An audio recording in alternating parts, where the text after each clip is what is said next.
शुभविवाह मालिकेच्या आजच्या भागामध्ये आकाश आता भूमीची रूममध्ये वाट बघत बसलेला असतो आणि तो खूप कंटाळलेला असतो. भूमी येत नाही म्हणून त्याला चिडचिड होत असते. त्याच वेळेला आता त्याला तिथून रूमच्या दरवाजातून भूमी येताना दिसते आणि भूमीला पाहिल्यावरती तो पटकन बाजूला होतो. भूमी दरवाजा बंद करते आणि आतमध्ये येते. आकाश म्हणतो की भूमी, अगं कुठे होतीस तू? तेव्हा ती म्हणते की आकाश, मी ते सगळं जरा गौरींचं सगळं आटपत होते. तेव्हा मग आकाश म्हणतो की अगं भूमी, तिथलं गौरींचं आटपलंस तू? बाकीच्या त्यांच्या दागिन्यांचं बघितलंस की नाही? अगं भूमी, तू ते गौरींचं बघितलं, पण मी काय विचार केला की गणपती आहेत ना, तर आपल्या रूमची तर साफसफाई राहिलीच आहे. मग चल आपण आपल्या रूमची साफसफाई करूया. नाहीतर एक काम कर, तूच बघ या रूम मधलं सगळं, मी झोपतो, मला तर खूप झोप आली. तेव्हा लगेच आकाश म्हणतो त्याप्रमाणे भूमी तयारीला लागते. आकाश म्हणतो की भूमी, काय हे तू हे पण ऐकायला तयार झाली आहेस माझं? बस इथे गपचूप. आणि भूमीला तो खायला गोळ्या देतो आणि म्हणतो की भूमी, हे काय लावलंयस तू? अगं तुला स्वतःची काळजी घ्यायची आहे की नाही? सतत आपलं काम दिवसभर नुसतं काम करत राहायचं. घरात गणपती आहे ठीक आहे, पण तुला डॉक्टरांनी काय सांगितलंय तुला माहित आहे ना? तुला औषध घेऊन आराम करायला सांगितलंय, जास्त दगदग नाही करायची सांगितली, पण तरीही तू सारखी काम करत असतेस. मला कळत नाहीये हे सगळं का वागतेस तू? तेव्हा मग भूमी ही आकाशला घट्ट मिठी मारते आणि म्हणते की आकाश, आणि ती रडू लागते. तेव्हा आकाश म्हणतो की भूमी, अगं काय झालं? तू का रडत आहेस? भूमी, मला सांग, तुला कोण काही बोललंय का? काय झालंय मला प्लीज सांगशील का? तेव्हा मग आकाशला ती म्हणते की आकाश, तू माझी किती काळजी करतोस? तेव्हा आकाशला वाईट वाटतं. आकाश म्हणतो की भूमी, मग अगं नवरा आहे मी तुझा, मग तुझी काळजी करणारच ना. माझ्या बायकोची काळजी मी नाही घेणार तर कोण घेणार? मग आता आकाशला ती म्हणते की आकाश, खरंच तू सोबत आहेस म्हणून सगळं व्यवस्थित झालं, नाहीतर मागचं 1 वर्ष आपण कसं घालवलं हे आपल्यालाच माहित. आणि हो, आपण दोघे एकमेकांसोबत होतो म्हणून हे सगळं निभावू शकलो, नाहीतर काहीच खरं नव्हतं आपलं. नाहीतर या सगळ्या गोष्टींमध्ये मला खूप त्रास झाला. आठवलं तरीही नको वाटतं आणि खूप त्रास होतो. तेव्हा आकाश म्हणतो की भूमी, कशाला आठवायचं त्या सगळ्या गोष्टी, जाऊ दे. भूमी म्हणते की आठवलं ना तरी अंगावर शहारा येतो, आणि कसं नाही आठवायचं? आकाश, अरे महत्वाचं आहे ना हे सगळं. तू हे सगळं असं कसं करत होतास? आणि तुला आठवतंय आपण रघु काकाला ते तुझ्या चुकीच्या गोळ्या दिल्या म्हणून खूप बोललो होतो. आणि मग आता भूमी म्हणते की आकाश, हा प्रश्न तर महत्वाचाच आहे ना, की तुला त्यावेळेला चुकीच्या गोळ्या कोण देत होतं? आणि मग ती म्हणते की मला खरंच या गोष्टीचं खूप वाईट वाटतं की त्यावेळेला रघु काकाला मी समजून घेऊ शकले नाही, त्याला आरोपी म्हणून पिंजऱ्यात उभं केलं गेलं तरीही. तेव्हा आता भूमीला आठवतं की रघु काका भूमीला म्हणत असतात की बाईसाहेब, खरंच मी काही केलं नाहीये आणि मालकीनबाई मला माफ करा. तेव्हा मग भूमी म्हणालेली असते की रघु काका, तुम्ही घाबरू नका, तुमच्या खोलीत काही सापडलं नाहीये ना, तुम्ही शांत व्हा. तेवढ्यातच पौर्णिमा ही रघु काकाच्या बॅगमध्ये असलेल्या त्या गोळ्या खाली फेकते. आणि मग हे सगळं झाल्यावर रागिनी रघुच्या कानाखाली मारते आणि म्हणते की हे सगळं तूच घडवून आणलं. तेव्हा मग रघु हात जोडून म्हणतो की माझ्यावर विश्वास ठेवा मालकीनबाई, मी आकाश बाबांना माझ्या मुलासारखं मानतो आणि शेवटच्या श्वासापर्यंत मानत राहील. मग भूमीला ते चित्र आठवतं आणि तिला खूप त्रास होत असतो.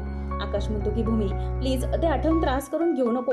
मला माहित आहे की हे सगळं तू काही मनापासून केलं नव्हतं, आणि त्यानंतर जेव्हा आपल्याला सत्य समजलं की काकाने हे केलं नव्हतं, त्यानंतर मग तू त्याच्याशी किती प्रेमाने आणि आदराने वागत होतीस, तेव्हाच ती जी काही चूक होती ती माफ केली गेली होती. आणि म्हणूनच एक लक्षात घे की तू काहीच केलं नाहीस आणि रघु काकाला तू सन्मानाने वागवलंस नंतर. तेव्हा भूमी म्हणते की आकाश, पण हा प्रश्न उडतोच ना की तुला चुकीची औषधं कोण देत होतं? जो आजार तुझा लवकर बरा होणार होता तो चुकीच्या औषधांमुळे 6 वर्षापर्यंत लांबला गेला ना. मग तो कसा लांबवला गेला याचा विचार तू केलास का? कोणी केलं असेल हे सगळं?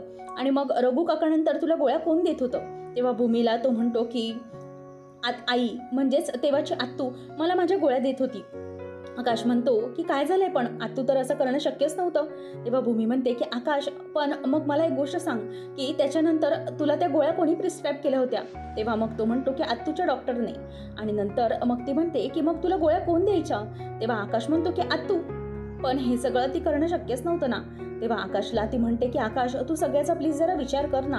अरे तुला आजारी ठेवून कोणाचं भलं होणार होतं? कोणाला चांगलं होणार होतं? कोणाला सगळे कंपनीचे अधिकार मिळणार होते आणि कोणाला या सगळ्या प्रॉपर्टीचे देखील अधिकार मिळणार होते? याचा जरा विचार कर ना. तुला आजारी ठेवून कोणाला बरं वाटणार होतं? कोणाचं भलं होणार होतं आणि कोणाचं काय होणार होतं त्याचा जरा विचार कर. तेवढ्यातच आकाश विचार करण्याच्या आतच रागिनी आकाश भूमी असा आवाज देते. त्याच वेळेला रागिनी तिथे आवाज देते आणि ते मानसी ही खूप टेन्शनमध्ये असते. मानसी फिरून जे काही भूमीताई बोलली त्याच गोष्टीचा विचार करत असते. भूमी ही तिला म्हणालेली असते की मला सांग, जी माणसं जीव घेतात ती जीव वाचवतही नसतात आणि जीव काहीही देतही नसतात. मी तुला एक गोष्ट सांगते की रागिणी आत्याच या सगळ्याच्या मागे आहे. आकाशचा बॉम्बस्फोट घडवून आणण्यामध्ये ते त्याच्या आईबाबांच्या अपघातापर्यंत सगळ्यामध्येच रागिणी आत्याचा हात आहे आणि आकाशला असं आजारी ठेवण्यामागे पण त्यांचाच हात होता. मग आता मानसी भूमीला विचारते की भूमीताई, मला खरं खरं सांग, माझ्यापासून काही लपवू नकोस, तुला शपथ आहे. तेव्हा भूमी तिला म्हणालेली असते की मला आत्याने हॉस्पिटलमध्ये धमकी दिलेली की जर तुला काही सांगितलं तर ती तुझ्याही जीवाचं काहीतरी बरं वाईट करेल, आणि धमकी दिल्यामुळे मी तुला तेव्हा काहीच सांगितलं नव्हतं.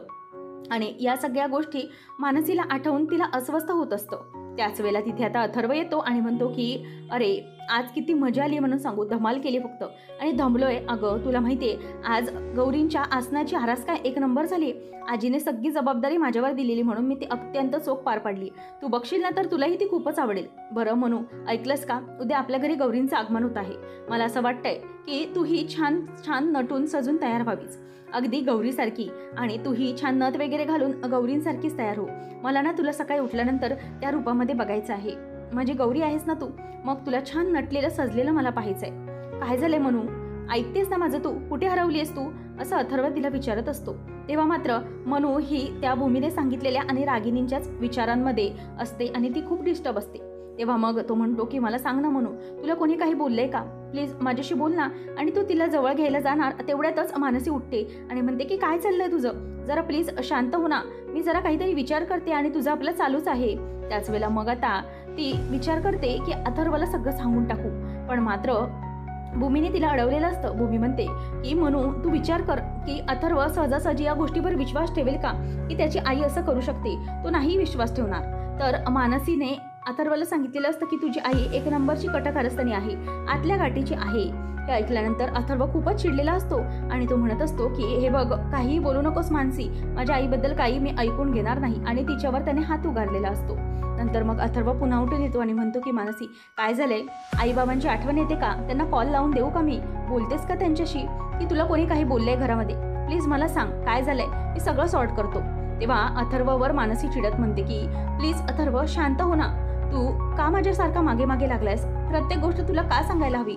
आणि हो, अरे मला जरा स्वतःची माझी स्पेस दे ना, मी काहीतरी विचार करते ना, माझं काहीतरी चालू आहे, तुला कसं कळत नाहीये, सारखा मगासपासून आल्यापासून नुसता बडबड लावलीये, तुला कळत नाहीये का, मी माझा विचार करते. तेव्हा अथर्व मात्र चिडतो आणि म्हणतो की ठीक आहे, तुला तुझी स्पेस हवी आहे ना, घे तुझी स्पेस, मी झोपतो. सगळा मूड नुसता खराब करून टाकला असं अथर्व तिकडे जाऊन झोपून जातो. आणि हे पाहून मानसीला फार वाईट वाटतं आणि मानसी तिला स्वतःची चुकीची जाणीव होते. ते म्हणते की अथर्व प्लीज मला माफ कर, मला माहितीये हे सगळं जे घडलंय ते मला कोणालाही सांगता येण्यासारखे नाही. ताईने मला सांगून ठेवले आहे की तुला काहीच सांगू नको, आणि तूही नाही समजू शकणार की तुझी आई हे सगळे कटकारस्थानं करू शकते, पण हे सगळं नक्कीच तुझ्यासमोर मी आणेन, प्लीज माफ कर मला. नंतर आता रागिनी म्हणते की ओ सॉरी, ॲक्च्युली तुम्ही दोघं काही महत्त्वाचं नवरा बायको बोलत होतात का, मी तेवढ्यातच आतमध्ये आले का. तेव्हा मग आता आकाश म्हणतो की अगं नाही तू ये ना, काय झालंय, तुला काय बोलायचं होतं. तेव्हा मग रागिनी म्हणते की अरे आकाश, ते काय ना, तुमच्या दोघांचं गेलं वर्षभर काहीतरी वेगळंच चालू आहे आणि गेल्या महिन्याभरात तर तुमच्यावर एकावर एक संकटे कोसळत होती. म्हणूनच आम्ही आपले जे स्वामी आहेत ना त्यांच्याकडे जाऊन तुमच्या नावाने काहीतरी देवाकडे मागितलं, नवस केला. तर त्या नवसाचा हा धागा म्हणून त्यांनी हा मंत्र शिंपून माझ्याकडे हा धागा दिलाय. म्हणूनच तुमच्या दोघांच्या हातामध्ये हा धागा घालायचा होता. खरं तर माझा या सगळ्यावर फार विश्वास आहे, पण आकाश तुझा असेल की नाही मला माहिती नाही, पण मी आपला बाबा हा धागा आणला. खरं तर तुला वाटत असेल, तुझी परवानगी असेल तर मग मी हा धागा तुझ्या हातात बांधते.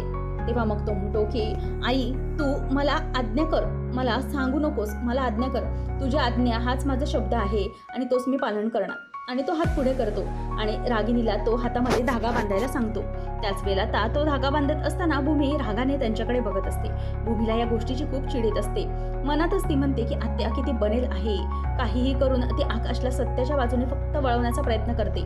मग नंतर रागिनी आकाशच्या हातात तो दोरा बांधते आणि नंतर मग पुढे भूमीकडे जाते आणि आकाशचं लक्ष नसतं. त्याच वेळेला भूमीचा हात खेचून घेऊन ती घाईघाईत आणि अगदी रागारागात तावातावत भूमीच्या हातामध्ये तो धागा बांधत असते.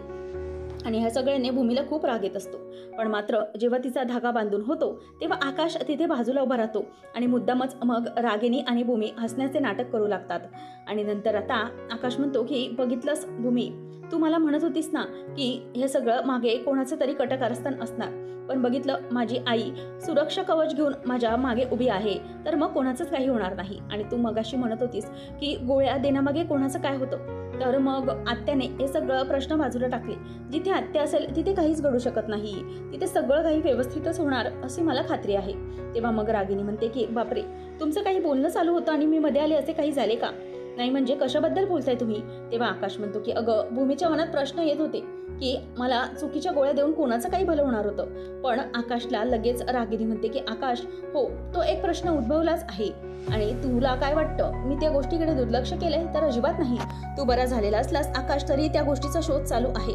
अरे ॲक्च्युली मी ती कंप्लेंट पण केली होती पोलिसांमध्ये, त्याची FIR पण आहे आपल्याकडे. हवं तर ती केस आपण पुन्हा रिओपन करू शकतो. तेव्हा मग आकाश म्हणतो की नाही अत्तू, त्याची आता काहीच गरज नाही. रागिनी म्हणते की अरे आकाश, खरं तर अजूनही मी त्या गोष्टीचा मागोवा घेतच आहे की हे सगळं कोण करत असेल आणि अजूनही मी शांत नाही बसली आहे. त्या गोष्टींचा पाठलाग चालूच आहे. तेव्हा आकाश म्हणतो की बघितलंस भूमी, मी तुला सांगितलं होतं ना, आत्या या सगळ्या गोष्टी ध्यानात ठेवणारच आणि माझ्याबद्दल ती काहीही विसरणार नाही, कारण ती माझी आई आहे ना, ती कुठल्याच गोष्टी विसरू शकत नाही माझ्या बाबतीत, असं आता आकाश म्हणत असतो. आणि हे ऐकून आता रागिणी मात्र खूपच बचत असते आणि रागिणी हसत असते. तेव्हा आता हे सगळं बोलत असताना भूमीला मात्र तिचा खूपच राग आलेला असतो आणि भूमी रागाने तिच्याकडे बघत असते आणि रागिणी देखील हसत बघत असते आणि खुणवत असते की बघितलंस का? आकाश म्हणतो की खरंच आई, तू ग्रेट आहेस. मला माहिती आहे तू माझी खूप काळजी घेतेस, तू जेवढी काळजी घेतेस तेवढी कमीच आहे. आणि नंतर मग आता ती मुद्दामच भूमीकडे हसत असते आणि तिला ठेंगा दाखवत म्हणते की हे सगळं मी जिंकले आहे आणि आकाश आता तुझा नाही तर माझा ऐक तू, असं ती मुद्दामच तिला खुणवून सांगत असते. आणि या सगळ्यामध्ये भूमीला तिची खूपच राग येत असतो. पण मात्र आता इथे आकाश हा बाजूला झाल्यावर ती मुद्दाम हसून दाखवत असते. तर आता इथे गौरींचं आगमन झालेलं असतं आणि दोन्हीही गौरी बसलेल्या असतात. त्यांना शृंगार करून आणि गौरी हार घालून वगैरे छान नटवलं गेलेलं असते. आणि भूमी ही गणपती बाप्पाची पूजा झाल्यानंतर गौरीची दुर्गे दुर्गट भारी ही आरती घेत असते आणि ती आरती घेत असताना सगळेजण ती आरती म्हणत असतात आणि ते मानसी मात्र खूपच नाराज असते. मानसीच्या डोक्यातून काहीही केल्या रागिनीची कटक कारस्थाने जात नसतात आणि तिला त्याचा खूपच राग येत असतो. तर इथे आता आजी ही म्हणत असते की चला, आरती तर छान झालेली आहे. मग भूमी ही मुद्दामच मानसीला बोलवते आणि म्हणते की सगळ्यांना आरती दे. आणि त्याच वेळेला अथर्व हा तिच्यावर चिडलेला असतो. तो आरती तिला न घेताच घेतो आणि बाजूला होतो. नंतर मग मानसी ही आरती देताना जेव्हा रागिनीला समोर बघते तेव्हा तिला खूप चिड येते आणि भूमीने सांगितलेली वाक्य तिला आठवत असतात की हे सगळं कटकार असताना हे रागिनी आत्याचंच आहे. आणि त्याच वेळेला रागिनी ही आरती घेते आणि मानसी तिच्याबरोबर नेहमीसारखी काही वागत नाही. रागिनीला जरासा संशय येतो. नंतर मग आता भूमी ती देवी पुढे हात जोडते आणि म्हणते की हे गौराई, आज तू माझ्या घरी आली आहेस, तुझ्या घरातलं सगळं काही या घरात तुला माहीत आहे. मग मला शक्ती दे हे सगळं काही बाहेर काढण्याचं आणि आकाश पुढे सत्य मांडण्याचं. नंतर मग आता भूमी ही घंटा वाजवू लागते आणि मुद्दामच ती घरभर दूध फिरवण्यासाठी म्हणून मानसीकडे देते आणि ती घरभर दूध फिरवत असताना रघुच्या रूममध्ये जाते आणि त्याच वेळेला आता मुद्दामच रघुची बॅग काढते आणि त्याच्यामध्ये सगळं काही शोधू लागते. आणि त्याच वेळेला रघुच्या बॅगमध्ये तिला त्याचा फोन सापडतो जो बंद असतो. मानसी आता म्हणते की रघु काकाचा फोन तर आता बंद लागत आहे आणि म्हणूनच ती चार्जर शोधते आणि फोन चार्ज करते. त्याच वेळेला त्याचा फोन ऑनही होतो आणि नंतर ती काही सापडते का ते बघत असते, फोटोज, आणि नंतर ती कॉन्टॅक्ट्समध्ये जाते. त्याच वेळेला तिला वेगळा असा नंबर दिसतो जो की मेकॅनिक्स असतो. आता ती नंबर बघते तर तो मेकॅनिक्सचा नंबर असतो आणि मेकॅनिक्सचे 2 नंबर असतात जे ती स्वतःच्या मोबाईलमध्ये ट्रान्सफर करून घेत असते आणि म्हणते की हे नंबर ताईला दिले पाहिजेत. याचा अर्थ मला वाटते की रघु काकाने ताईला सांगितलेले की ज्या माणसाने अपघात घडून आणला तो रागिनी बाईसाहेबांचाच होता, याचा अर्थ हा माणूस आत्याचाच असेल. म्हणून आता भूमी किचनमध्ये असताना ती येते आणि म्हणते की रघु काकाच्या मोबाईलमध्ये 2 नंबर सापडले जे की मेकॅनिकचे होते. भूमी म्हणते की तू एक काम कर, आता आपल्याला दक्षता घ्यायला हवी, तू किचनच्या दरवाजात उभी राहा, मी त्या नंबरवर फोन लावते आणि मग बघूया आपल्याला काही सापडतंय का तिच्या विरोधामध्ये. आणि मग रागिनी ही बाहेर असताना मानसी पटकन दरवाजाजवळ जाऊन उभी राहते आणि भूमीला पहिला नंबर ऑफ लागतो. त्यानंतर मानसी म्हणते की ताई दुसरा नंबर ट्राय कर ना, आणि तिला दुसरा नंबर लागतो तर त्याच वेळेला समोरून व्यक्ती हॅलो असं म्हणते. तर पुढच्या भागामध्ये आपण पाहणार आहोत रागिनीच्या हातात आकाश भूमीच्या लग्नाचा फोटो असताना ती म्हणते की आकाशच्या अंगावरचा भार मी स्वतः झेलला आहे, यापेक्षा मोठं तू काय करू शकणार आहेस. तेव्हा भूमी म्हणते की मी माझ्या आकाशसाठी खरोखर जीव देईन, पण त्याआधी आकाश समोर तुमचं जे काही कटकारस्थान आहे ते आणेन. त्याच वेळेला आता रागिनी म्हणते की हे बघ, तू आकाशला काही सांगू शकणार नाही, कारण आकाशच्या बाबतीतलं सत्य हे तू कधी उघड करू शकणार नाही, तो तुझ्यावर विश्वासच ठेवणार नाही. तेव्हा भूमी म्हणते की हाच तुमचा अहंकार आहे ना, तो मी मोडीच काढणार आहे आणि आकाशला तुमच्या बाबतीतलं सगळं सत्य मी सांगणार आहे. तेव्हा मग आता रागिनी म्हणते की ते शक्यच होणार नाही. तेव्हा भूमीच्या समोर ती म्हणते की हे तू सांगण्याआधी तुझं आणि आकाशचं नातं मी मोडकळीस आणीन. आणि मग ती त्या दोघांचाही फोटो दिव्यासमोर धरून जाळत असते. तेव्हा भूमी तिच्या हातून तो फोटो खेचून घेते आणि म्हणते की यावेळेला मी हे जे उत्तर देणार आहे ना, ते तुम्हाला तुमच्या शब्दामध्ये उत्तर देणार आहे. आणि लक्षात ठेवा, ही दिवाळी जी येईल ना, त्याच्या अगोदरच मी आकाशचं सगळं सत्य हे त्याच्यासमोर मांडेन. आणि मग ही दिवाळी आकाशच्या समोर जी येणार ती षडयंत्रमुक्त दिवाळी असणार. आणि ती रागिनीचा हात मुरगळते. त्याच वेळेला रागिनी ही चिडते आणि तिच्याकडे पाहतच असते. आणि आता रागिनी ही आकाश समोर हे सगळं सत्य आणण्यापासून भूमीला कशी रोखू शकेल हे पाहणं रंजकतेचे ठरणार आहे. असेच अपडेट्स जाणून घेण्यासाठी आजच आपल्या चॅनलला सबस्क्राईब नक्की करा.